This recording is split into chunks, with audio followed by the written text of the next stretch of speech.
Hello, English learners. Welcome back to another great podcast here at English Pod. My name is Marco. And I'm Erica. And today we're going to be talking about one of our favorite topics, as always. Food. Food. We're going to be at a restaurant. And, one of the most difficult or embarrassing things to deal with at a restaurant is what to say when you don't like the food or when it's bad quality food. Right. So maybe we have to complain about the food or maybe even the service, right? That's right. And in this lesson, we're going to be learning some really wonderful words and phrases that you can use when you need to complain about the food or the service in a restaurant. Okay, so before we listen to what happens in this restaurant with this food, let's take a look very quickly at vocabulary preview. Vocabulary preview. Okay, we're only going to do one word today, and this you'll hear in the dialogue. An establishment. Establishment. This kind of establishment.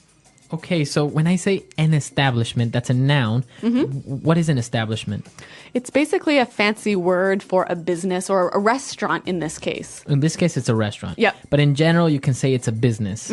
So you have a very fine establishment. That's right. So an establishment, a type of business, a place of business, really. Very good. All right, so now it's time for us to listen to our dialogue. We're going to find out what's going on here. Apparently, there is a very angry customer, and we're going to find out why.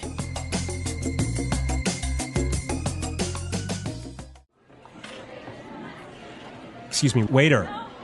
Yes, sir. What can I do for you? I've been sitting here for the past 20 minutes, and no one has offered me a glass of water, brought any bread to the table, and our appetizers haven't been served yet. In this kind of establishment, I'd expect much better service. I'm sorry, sir. I'll check on your order right away. Relax, honey. The place is busy tonight, and I've heard the food is amazing. Anyway. Here you are, sir. The foie gras for the lady and a mushroom soup for you. Waiter! I ordered a cream of mushroom soup with asparagus. The soup is obviously too runny, and it's over-seasoned. It's completely inedible. Okay, I do apologize for that. Can I bring you another soup, or would you like to order something else? Take this foie gras back as well. It's rubbery and completely overcooked. And look at the portion size. How can you charge $25 for a sliver of duck liver? Right away, sir. Honey, come on. The foie gras was fine. Why are you making such a big deal? Are you trying to get our meal comped again? What do you mean? We are paying for this, and I'm shelling out my hard-earned bucks. I expect value for money.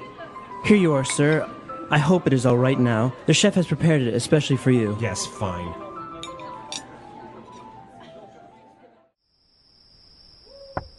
Honey, are you all right?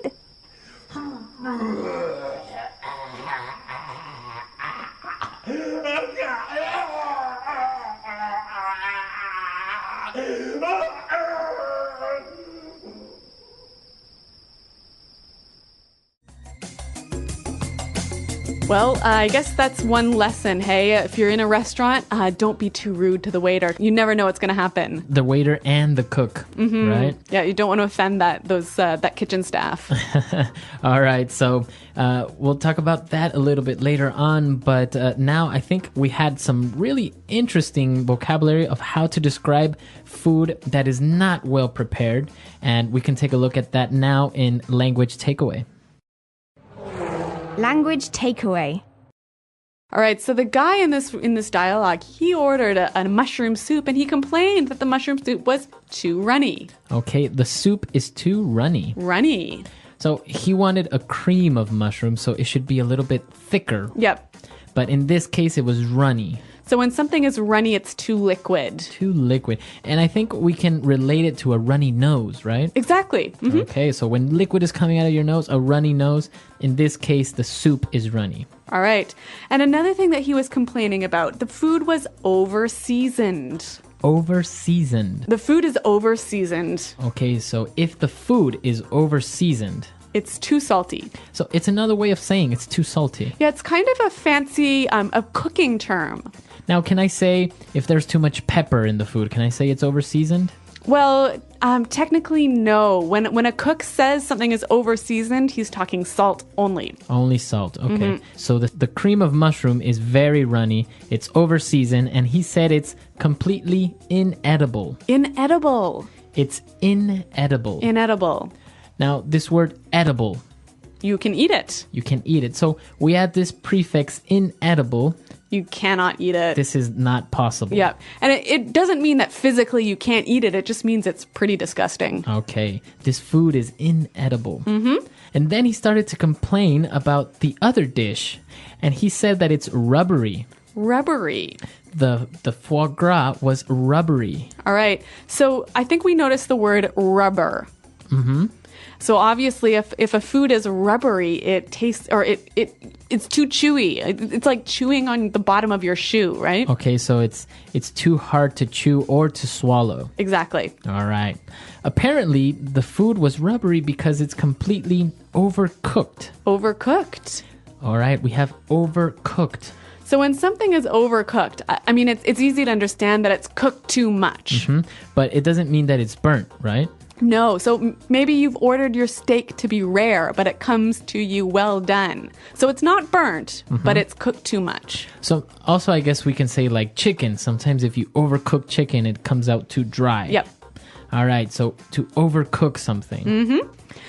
And finally, he was complaining about the size of the dish, and he said, this is a sliver of duck liver. Okay, a sliver. A sliver.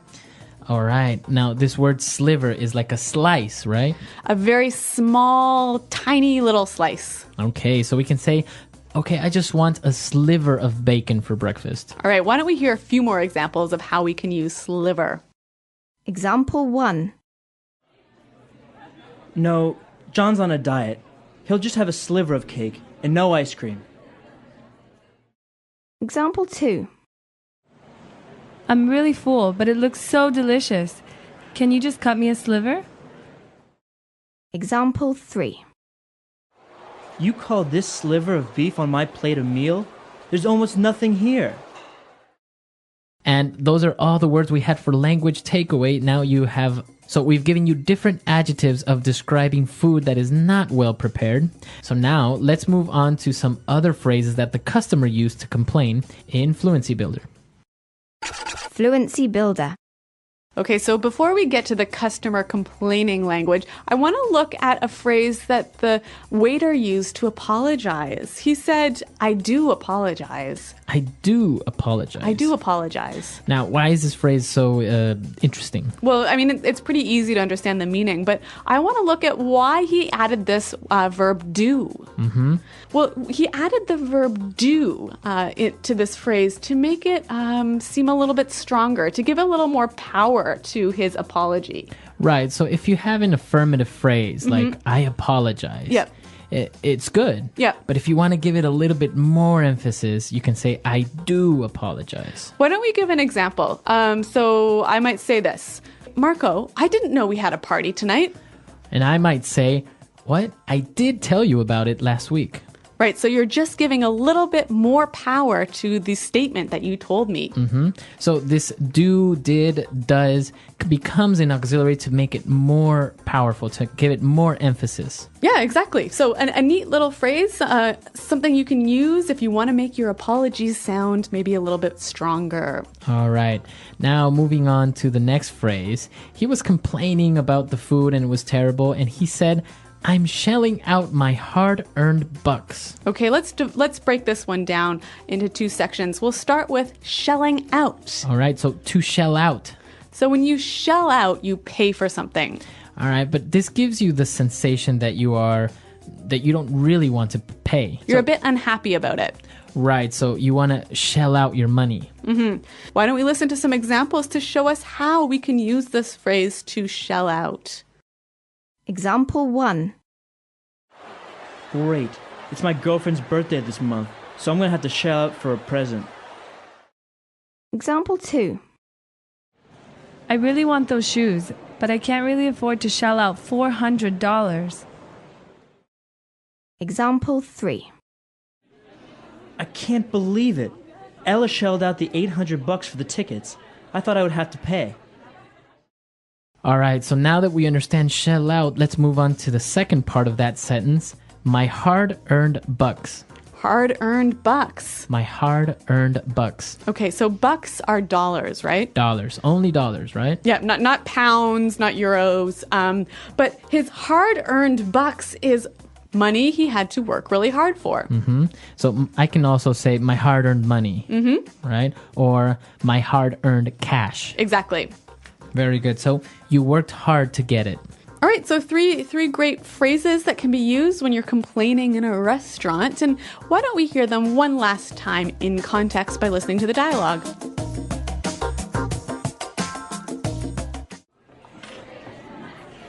Excuse me, waiter. Yes, sir. What can I do for you? I've been sitting here for the past 20 minutes and no one has offered me a glass of water, brought any bread to the table, and our appetizers haven't been served yet. You know, in this kind of establishment, I'd expect much better service. I'm sorry, sir. I'll check on your order right away. Relax, honey. The place is busy tonight, and I've heard the food is amazing. Anyway, Here you are, sir. The foie gras for the lady and a mushroom soup for you. Waiter! I ordered a cream of mushroom soup with asparagus. The soup is obviously too runny and it's over-seasoned. It's completely inedible. Okay, I do apologize for that. Can I bring you another soup, or would you like to order something else? Take this foie gras back as well. It's rubbery and completely overcooked. And look at the portion size. How can you charge $25 for a sliver of duck liver? Right away, sir. honey, come on. The foie gras was fine. Why are you making such a big deal? Are you trying to get our meal comped again? What do you mean? We are paying for this, and I'm shelling out my hard-earned bucks. I expect value for money. Here you are, sir. I hope it is all right now. The chef has prepared it especially for you. Yes, fine.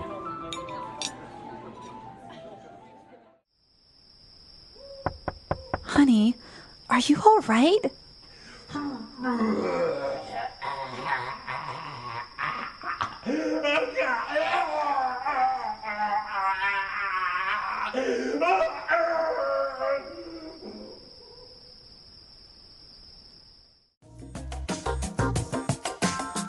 So complaining at a restaurant and actually sending food back is not uncommon in the US. Yeah, of course. If the food's bad, of course you're going to send it back. But maybe in other cultures, I think people would be a little bit more reluctant to do something like this. Yeah. But hey, you know what's an interesting thing about the way Americans eat in restaurants is sometimes at the end of the meal, if they haven't finished everything, they might ask for a doggy bag. A doggy bag, yeah. Yeah. So what is that, a doggy bag? Well, usually if you order a big meal or, half your steak is left over on your plate, you would ask for a doggy bag and they would bring you a little box or a bag and you would take it to supposedly give it to your dog. Right. So it's sort of like you tell the waiter, the steak was so good, I couldn't finish it. Can I take some home to my dog? Right. So you would just ask, waiter, can I have a doggy bag? Right.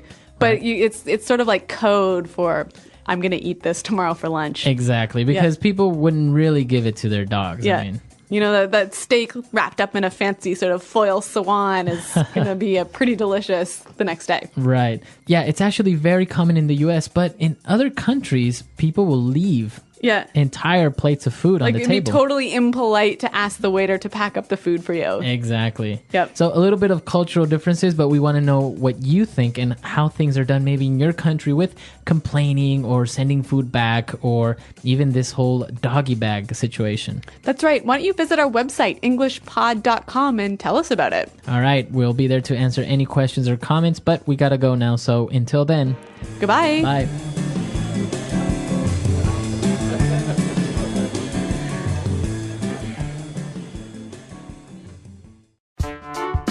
The English Pod audio review. Listen to the meaning, then say the vocabulary word. A bad second taste. A bad aftertaste. A strong, unpleasant taste that is opposite of sweet. Bitter. A strong, unpleasant smell. Rank. A rotten taste or smell. Rancid. Not appealing, not attractive or tasty. Unappealing. Little dish people have before meal.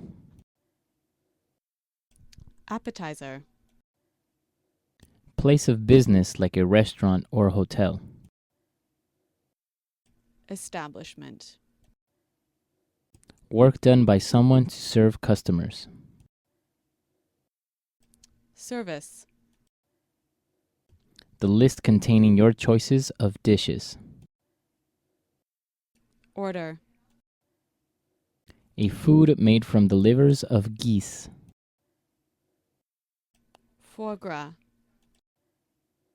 More liquid than expected. Runny. Too salty. Over-seasoned. Cannot be eaten. Inedible. Difficult to chew. Rubbery. Be cooked over time. Overcooked. The amount of food that is served to a person. Portion size. A small, thin piece. Sliver. Get very upset about something small. Make a big deal. Be given to customers for free. Comp. To spend money. Shell out. Money you work hard for. Hard earned. Let's try that faster. Work done by someone to serve customers. Service. Place of business like a restaurant or hotel. Establishment. More liquid than expected. Runny. The amount of food that is served to a person. Portion size. A strong, unpleasant smell. Rank. Difficult to chew. Rubbery. Too salty. Over-seasoned. Not appealing, not attractive or tasty. Unappealing. Be given to customers for free. Comp. Get very upset about something small. Make a big deal. A strong, unpleasant taste that is opposite of sweet. Bitter. A bad second taste. A bad aftertaste. A food made from the livers of geese. Foie gras. The list containing your choices of dishes. Order. Be cooked over time. Overcooked. Cannot be eaten. Inedible. To spend money. Shell out. Money you work hard for. Hard earned. A rotten taste or smell. Rancid. A small, thin piece. Sliver. Little dish people have before meal. Appetizer. Now say the word and hear it in a sentence. Inedible.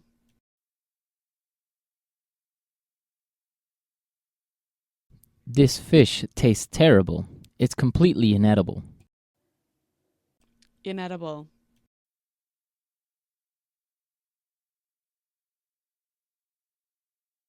If you leave meat out of the refrigerator for too long, it will be inedible. Inedible.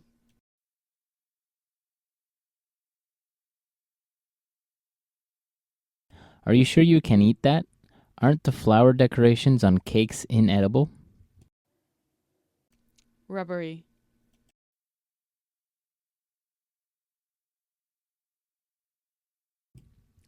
This steak is so rubbery I can barely chew it. Rubbery.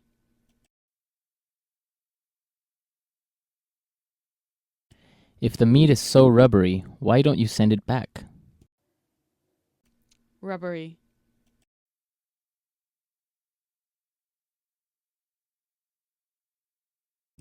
The foie gras is so rubbery, I bet it would bounce on the floor if I dropped it. Sliver.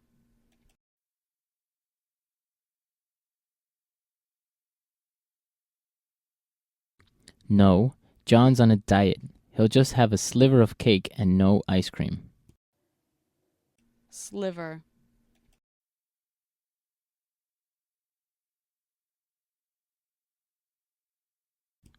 I'm really full, but it looks so delicious.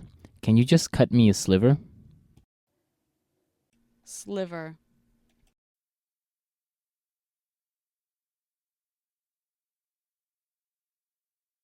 You call this sliver of beef on my plate a meal? There's almost nothing here. Hard-earned.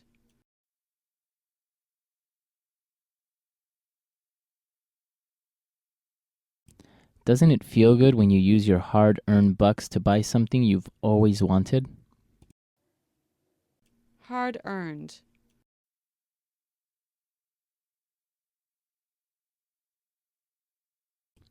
I refuse to spend my hard-earned bucks on someone who won't appreciate it. Hard-earned.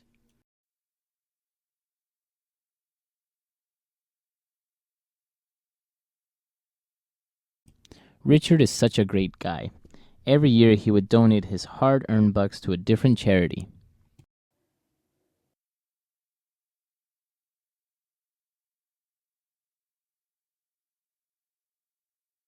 I can't believe I got a parking ticket yesterday. Now I'm going to have to shell out 75 bucks.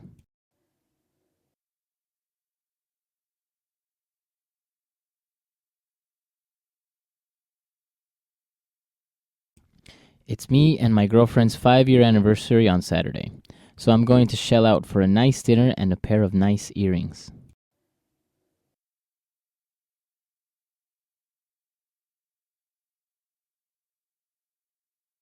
Tommy loved to party. Last night he shelled out $300 buying people drinks.